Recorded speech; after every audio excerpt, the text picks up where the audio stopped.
You are on the clock with the very first pick of your rookie draft in 2024. How did you get that pick? Well, simple. You listened to Jeremy's advice last year, and now you're drafting first overall. The question is, do you take Caleb Williams, the quarterback out of USC who was selected first overall by the Chicago Bears, or do you go with Jayden Daniels, the LSU quarterback selected second overall by the Washington Commanders? Stay tuned to the Fantasy Football Universe to find out the answer.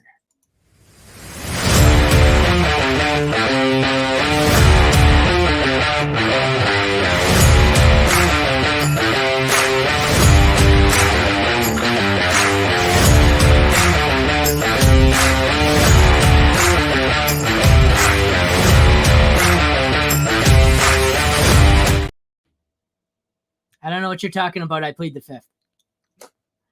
I said well, nothing. Look, if you drafted Alexander Madison and Calvin Ridley, maybe you are at the 101. So, Yeah, hey, things happen. Welcome back into the Fantasy Football Universe. I am Aaron St. Dennis at FF Mad Scientist. He is Jeremy Schulman at FF_Rebel.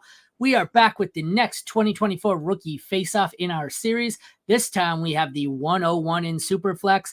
I know some people are going to say, but what about Marvin Harrison Jr.? Well, we want to compare position to position. There's only one where I didn't do that, and it was at the cutoff around 108, 109, where I went tight end 1, Brock Bowers, and running back 1, Jonathan Brooks. Every other one, we're just going position to position here. So whether someone could have taken Marvin Harrison Jr. 101 in your league, and this is your choice at 102. Either way, the choice is QB1, QB2. Who are you going to take?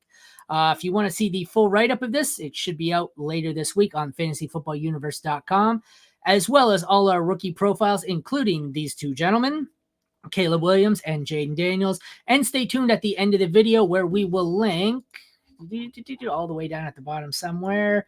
We will link these if you'd like to see the rookie profiles, sneak peeks for either of these bad boys. The video will be linked right at the end, and you can check out what we have to say on each one of those. But for now, let's get into it. This, as usual, I think this one's 8 categories. I think there's an extra one for quarterback. We just go through. I tried to have objective data where possible, straight up numbers, but from time to time, I have a couple categories here that are tape stuff, and they're going to be subjective. You'll see the article written by me on screen, so that's how I graded it. Jeremy may disagree at some point. I think last time we came to a pretty good consensus that it was Sanat defeating Sanders, so we'll see how it goes here. I think we might get some disagreement because the person who came out on top in this one was not who I thought would come out on top. So we'll see if I just was crazy in how I broke down the tape, or if Jeremy also needs to be medicated. So both can be true. Both can be true. We'll skip over that, but we'll get to the player comps. Player comps are all over. I've seen Kyler Williams. You could see why I've done this again, right? This is the second time where I know what my comp is, and I've called him Kyler Williams. I'm going to call him Kyler Williams for the entire time he plays. Anyways, many people had him comped to Patrick Mahomes. I don't think so. I have him as Kyler, big Kyler. And I think I said that, right? Kyler with slightly more size. So it's Kyler with slightly more size, and then I have Jayden Daniels as Anthony Richardson with slightly less size. So it's kind of how I feel. What do you think here? Kyler, Anthony Richardson, you got someone else in mind? Yeah, A-Rich with, it's hard, right? Because A-Rich is bigger. He moves like a smaller guy, but not nearly as fast as Lamar or like a Justin Fields. And I think we've heard enough that Jayden Daniels is a great runner of the football. He's not necessarily Lamar or Justin Fields. We want to comp him to that because of his similar size, but I would agree with A-Rich. He runs, unfortunately, a little bit too heavy, and that's why he gets lit up a ton. In terms of Kyler, I don't necessarily see that. I see more of like almost like a Josh Allen, because Kyler is just so quick and speedy, whereas Allen was a little bit more elusive, a little bit more quick to run. I think Caleb has a little bit better pocket presence there and a better arm, but Allen developed into that eventually. So Kyler, I don't know, but Anthony Richardson, I think, is probably right on the ball. Oh, see, me and you are going to see this one completely different, because I seen Caleb as like Kyler out there running around like a kid who just stole his parents' cell phone, running around on the playground. So I think we're already going to see a difference here in how we project it, but we'll start with size. This one went to Daniels for me. But I'll admit it's a bit of a projection because if you look at them, okay, both of them are 210 to 220 or 215 range. One was 212, one was 213. I can't remember which. Daniels checks in at 6'4" compared to Caleb at 6 feet. I'm sure there's going to be people making the argument of, well, if one's 6 feet and, stockier, why wouldn't I want him over the tall, skinny guy? The answer for me is, I like the taller quarterback who can see over the line better. We've seen how many times, as a Saints fan, how many fucking times Drew Brees had a ball batted down at the line of scrimmage. But so not only do I want the taller guy, but I want the taller guy not only because he can see over the line, but because he has the bigger frame potential, where when he hits an NFL weight room, that 215 is going to turn into 225, 235. Whereas Caleb's I think he's going to hover around what his current size is. Like I said, it's a bit of a projection for me here. I think the height level over the offensive line or defensive line, whatever you want to say, is an easy one for me. But I also think Daniels has the ability to fill out more and be more like the Josh Allen, muscular, bulky runner, whereas Caleb's always going to be he's not Bryce Young size, but he's average height at best. Like he's on the small side here. So what did you think? Yeah, if we have to pick one, sure. I'll go with Daniels. I think they're probably similar for the way that they play in terms of size. I'd probably call it a wash, but sure, we'll go with Daniels here. The real issue here for me is Daniels is going to need to get heavier if he is going to absorb some of those hits. Absolutely. We saw it didn't work with Anthony Richardson last year. He's going to need to change his play style, at least in terms of like getting down at the end of runs. So if Daniels can learn that and also move better in the pocket to the point where he doesn't fully extend its pocket movement and its combined with just decision making, getting rid of the ball, right? Caleb Williams takes 3 times fewer sacks than Jayden Daniels does. So for me, I'll give it to Daniels, but he needs to also learn to use that size to his advantage. That's going to be the theme, though. A lot of these are going to be very close, almost too close to call. But in the end, that's the point. Like, we've got 2 prospects on the board here, and it's a very real decision where it's like, I don't know. Like, I know a lot of people are just going to say Caleb. It's the easy choice, Caleb. I don't think it's that easy. We've seen some with the other tight ends. Tomorrow is Rome Odunze versus Malik Neighbors. There's going to be people agonizing while on the clock trying to decide who they want. So I like to go through these. We'll run through them. A lot of them are going to be negligible and you just pick a winner. But for now, Jayden Daniels 1-0. Speed comparison goes to Jayden Daniels again. As far as speed goes, both players have excellent speed for quarterbacks. Edge goes to Daniels, who ran a 4.5 flat, while Williams ran a 4.59. Like I said, this is a good speed for both of them. Williams has enough speed, as I said down here. He doesn't need it as much because he's more of a scrambler when the play breaks down. It's good that Daniels is faster because that's what his game projects to be. He projects to have, the highest rushing upside since Lamar Jackson here. So if he doesn't win this category, he's probably dead in the water for the rest of this. So Daniels wins this one, and I think Daniels needed to win this one because this one fits his game and his play style. And Caleb, it's kind of a bonus luxury here that he's also kind of fast. Yeah, and I think too with Caleb, when he's in the pocket, he makes the decision to run. He's making that decision very quickly, so he's finding more open lanes to run through because he's checking it down, he's deciding, and he's going. With Daniels, I think he benefits from a little bit more burst as well and acceleration initially. So for me, yeah, definitely in speed, it's Daniels. Yeah. All right. Next up, arm strength and accuracy. These two were the top of the board for the reason they both have elite arm talent.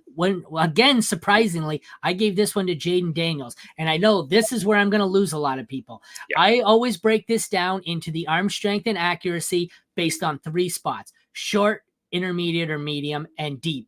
And what did I say here? So Caleb grades out in the upper 80s on both short and intermediate throws, just based on my film grades here and my breakdowns, and operates with great strength and precision. As far as deep throws are concerned, he's nearly perfect and has nearly flawless ability to reach. So in the end, he's pretty damn good. Like, he's a high 80s in every single level of the field here. The problem for me was after I went through Caleb first, and then I went to Daniels, and then I rewatched Caleb after, because every time I said Caleb is an 88 in this, well, Daniels was a 90. Okay, well, Caleb's a 93 here. Okay, well, Daniels was a 95. This isn't me saying Caleb has bad arm strength or bad arm accuracy. It's just every single time I looked at Daniels, I thought he made most of the throws just a little bit better, a little bit faster, a little bit more accurate. It could be a better class of receivers to go with. That's possible. It's just for me, this one I'm sure is going to upset a lot of people here. But like I said, look, grades, I had him graded out as a 90 across the board. I had one, he's what I have. Daniel's a grade of 95 and 99 for intermediate and deep throws. I just think he's probably the best. I think I say that he's one of the best deep ball throwers I've seen in recent memory. I loved what I seen with Caleb, and I thought, this guy's got a freaking arm. This is great arm talent. And then I looked at Daniels and I said, holy shit, you mix this level of arm talent with this level of rushing. And this is why I've been taking Jayden Daniels in this spot. You're probably going to disagree with me, and I completely understand because most people will. I guess this is my RC Fisher moment, but listen, I think it's closer than a lot of people want to believe. I think number one, we need to think about the fact that Jayden Daniels won the Heisman, and people are just throwing out all of his passing stats. This is a guy that every single year of his college career, and he had 5 of them, even though one was cut significantly short. But in Arizona State, from LSU in his time the last 2 years, he's improved in his completion percentage each year to the point where last year he completed on 327 passes, 72.2% of his passes. Now, yes, you brought up the fact that he's had significantly better weapons than Caleb. That remains true. But yeah, his arm is great. He's able to get it down the field. The real issue here and where you can kind of split hairs between these two is the accuracy. Jayden Daniels does have the edge, but downfield, Caleb didn't have the benefit of having Brian Thomas Jr. and Malik Neighbors streaking like with 15 yards of separation, 30 yards down the field. Absolutely fair. Absolutely fair. Yeah, that's really the issue for me. But in short to intermediate, I love Jayden Daniels in terms of his accuracy, especially on the run. But for me, it's Caleb in the pocket. He's able to read, assess, and sling it way better than Daniels. So it's 2 different play styles. It's difficult. It's 2 different sets of weapons. I think Caleb did more with less. So I'll go with Caleb. But you really can't knock Jayden. I find that's the major argument here is that we're going to give it to Caleb because he had less, but I'm not going to dock Daniels for having great weapons. Like we've seen plenty of great quarterbacks who had great weapons do shit with great wide receiving cores. I loved your first point though, that he kind of gets, I don't know, they kind of sandbag him here because we've seen the Lamar where it's like, oh, he's a rushing quarterback. He can't throw worth shit. To now where anytime, even Anthony Richardson, we're so used to this prototype where he gets labeled as a rushing quarterback where the dual threat, nobody tags him as that anymore. It's he's a rushing quarterback. Let's just assume he's a dog shit thrower. That's not true here. He may not be as good a runner as Lamar or Richardson. He may break down more. He's 10 times the passer either of them is, I think. And that's the difference for me here. Yeah. And then one other thing I'll mention is that the other thing is, you could be transfixed by just the crazy highlight level throws that Caleb Williams put on tape. I mean, he created some magic out there. Jayden Daniels created magic of his own, just kind of a bit more subtly, certainly with his legs. But when he rolls out of the pocket, I mean, his accuracy was pretty spot on. I mean, those guys are also wide open, but he was hitting them in the numbers. So, yeah, it's really close for me. But, yeah, let's go Daniels 3-0. Why not? I think 2 things there. First, don't use big words. Second, I think this is what big word I use. Transfixed. I was joking. I was just joking. But I think that point there is where you get a lot of the Patrick Mahomes comps, because when he's out, you're right. He improvs and it looks a lot like Mahomes making the sideways throws and they're doing crazy shit out there. And that sticks in people's heads, where Daniels I found to be a little bit more, not conservative, but more methodical and more managed. He's not, Caleb looks like he's out there. It looks like kind of controlled chaos, whereas Daniels seems more calm to me. So I think like that's why Daniels is being discounted, because I think Caleb does give some Mahomes vibes. I just don't think he does it nearly as good as Mahomes. Yeah, and what I'll say to that point is I think Daniels, just because he does it more often, is way more comfortable on the move. You see it. He's fluid. He's smooth. Caleb, when the play breaks down, is a little bit more has a little bit more anxiety to him, but he's able to create the magic anyway. So we're going to have to see who's able to kind of control that the best early on. I would bet on Caleb, though. So I have it 3-0. You have it 2-1, but we'll get into arm release and mechanics. Release and mechanic department is the first category in where they didn't grade out as elite, is what I'm saying. I talked myself into a circle here. This is the worst category, I think, for both of them. And having said that, it was still solid. They both had good release points. I think they both graded out for me in the high 70s, low 80s. So still an A, B kind of grade. Everything else was like you're in awe of these two in every other category. And this one, it was just kind of like, oh, okay, that was good. That was good. So Williams showed solid mechanics and a good release point, but he could work on his overall consistency in attempts to avoid breakdown. He has a lot of breakdown in techniques, I guess, when scrambling. He does seem to try and channel his inner Mahomes, and it looks chaotic, and sometimes he doesn't always do it. His mechanics are still far above average, but they're closer, I think, to good than they are great. Jayden Daniels also does not possess elite mechanics. He's prone to rushing throws, breakdowns in the throwing motion, things like that. But in the end, for me, I think this is another category where it's like I gave Mahomes, I gave Williams I think I gave him a 79 overall. I didn't put my grade on screen, but one got a 79, and I think Jayden Daniels got like an 81. So this is another one where I have it 4-0. You might go Caleb here, and this could be 2-2. And realistically, you're splitting hairs. I just preferred the way Daniels played. And so I like I said, I had him ever so slightly better in the arm release and mechanics overall. I just found he broke down less. I also found like, you were right, though. He's more used as a runner. So when he's running, he knows he's going to run and he's set. Whereas at times, Caleb doesn't know when he's going to run and he's kind of improvising. It's not like an RPO where it's planned, or Daniels knows he's breaking it outside to run. Caleb, it's more like he's improvising. And at times, the improvising is what causes the breakdowns, whereas the running's more scripted for Daniels. So obviously, he doesn't have to improvise anything. So his decision-making and his mechanics stay on point more. I don't know what you think about it. Yeah, it's really interesting, right? Like, I think I'll give it to Caleb Williams right from the jump, because Jayden Daniels, you assume he's a running quarterback. We talked about this, right? But yeah, he looks really good throwing the football.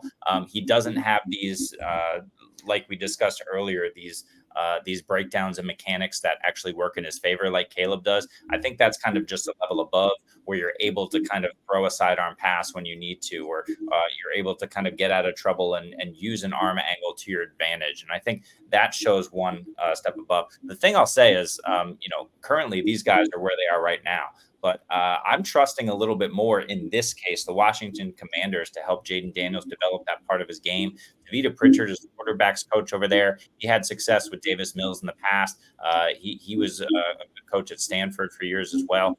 So he's someone who I think can help to develop Jayden Daniels in that area where he needs it most. Jane Waldron and his collection of coaches there, it didn't necessarily work, and it actually worked against Geno Smith last year in terms of developing a quarterback. We're going to have to see how that works. But I think the Washington staff, in terms of how they can help Jayden Daniels develop, he's got an edge there. So it's possible. But yeah, again, we're splitting hairs here. But from what I've seen on tape, I'm going to give it to Caleb Williams. He just has more ability to kind of manipulate, like we're talking about, his mechanics to kind of use to his advantage. And see, this is the thing I hate most about fantasy football on Twitter. It's so subjective. People just hate anyone who disagrees with them. I have it currently as 4-0 Jayden. You have it as 2-2. I hate that. No, but I can see that the last two categories, I can see how you could have given it to him. I, in the end, went with Jayden Daniels. I thought he was slightly better, but I don't argue that. But online, if this were real, I'd be calling you a moron because you disagree with me, because that's shit. So next up, we've got college production. This should be a little more cut and dried here. Caleb Williams, Jayden Daniels, both Heisman trophies. Both great production throughout their career. Daniels put up better career long numbers, but he did so in a significantly longer career. So I cut that out. I don't want to just do, one guy gets 5 years of production, one guy gets 3. We're not going to do that. If we compared their best season head to head, Williams is the easy winner. In 2022, Williams put up a monster season with 4,537 passing yards, 42 touchdowns, 5 interceptions, QBR rating, or quarterback rating of 168.5, and a completion percentage of 66.7. If you compare that to the best season for Jayden Daniels, you'll see 3,812 passing yards. So what's that? 700 less, 40 touchdowns, 2 less, 4 interceptions, so 1 better, a QBR of 208, which was easily his most impressive season. He wins that one by a mile, and same with the completion percentage. So in their best season, the accuracy metrics were better for Daniels, but the high-end production was better for Caleb. While Daniels had the better QBR and completion percentage, the passing yards alone were Williams. They're almost unheard of. In the end, I gave this one finally to Williams. I could argue, like I said, if you want precision and accuracy in their best year, it went to Daniels, but I went with production. I went with numbers. 4,500 yards is a whole hell of a lot of yards. So I've got 4-1 Caleb here. I suspect, or 4-1 Daniels. I suspect you're about to have it 3-2 Caleb. What do you think? It's so close for me. Again, we saw the production, what Daniels was able to do on the field last year. Caleb Williams, 2 years ago, it was an amazing season. Thank you very much, Jordan Addison, who we know is a certified baller in the NFL. So it's super close again. In terms of college production, I do value the rushing quarterback because we're talking about fantasy. I'll give it to Daniels here. But, I don't think Caleb Williams is a phenomenal producer. I think he can kind of work with what's given to him. I'll tell you one thing, though, with where they landed, Caleb Williams has the ability to outproduce Jayden Daniels in year 1 with the amount of receivers that he has at his disposal. And I think Cliff Kingsbury if he sticks in Washington, that's going to be a serious learning curve for all involved. So, Caleb for me, Jayden Daniels for me in college, but I think Caleb is going to absolutely outproduce him. So give me Jayden here. Jayden, okay, so I have it 4-1 Jayden. You have it 3-2 Jayden.